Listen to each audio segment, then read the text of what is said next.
मित्रों, जय श्री कृष्ण। आप सभी का हमारे चैनल आनंद कृष्णा में स्वागत है। हम भगवत गीता के द्वितीय अध्याय के 60वें श्लोक तक आपको बता चुके थे। अब हम आगे की शुरुआत करते हैं। 61वें श्लोक में कहते हैं, तानि सर्वाणि संयम्य युक्त आसीत मत्परः वशे हि यस्य इंद्रियाणि तस्य प्रज्ञा प्रतिष्ठिता। इसलिए साधक को चाहिए कि वह उन संपूर्ण इंद्रियों को वश में करके समाहित चित्त हुआ मेरे परायण होकर ध्यान में बैठे, क्योंकि जिस पुरुष की इंद्रियां वश में होती है उसी की बुद्धि स्थिर हो जाती है। यहाँ भगवान कहते हैं कि माया में अलग अलग विषयों का चिंतन करने से मनुष्य की बुद्धि चंचल हो जाती है और चंचल होने से वह एकाग्रता को प्राप्त नहीं हो पाता और इसलिए उसकी गति छिन्न भिन्न हो जाती है और वो दुख को प्राप्त होता है।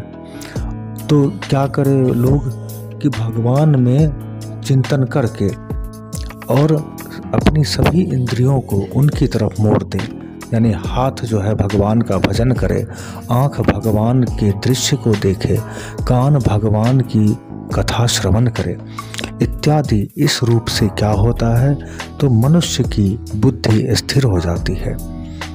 अगले 62वें श्लोक में कहते हैं, ध्यायतो विषयान् पुंसः संगस्ते शुपजायते संगात् संजायते कामः कामः क्रोधो विजायते।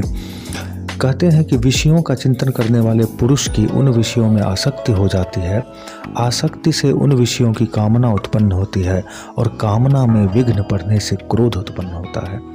भगवान कहते हैं कि मान लीजिए आपको अपार धन की आवश्यकता है और आपके प्रयास से वह धन आपको नहीं मिल पाया, या आप किसी वस्तु को चाहते हैं और आप प्रयास भी कर रहे हैं, भले ही उस वस्तु की आपको आवश्यकता हो या ना हो, लेकिन वह वस्तु आपको चाहिए ही, तो आपके प्रयास करने के बाद भी वह वस्तु आपको नहीं मिलता है, क्योंकि फल जो है वो परमात्मा की इच्छा से ही हमें प्राप्त होता है, हमारी इच्छा से नहीं।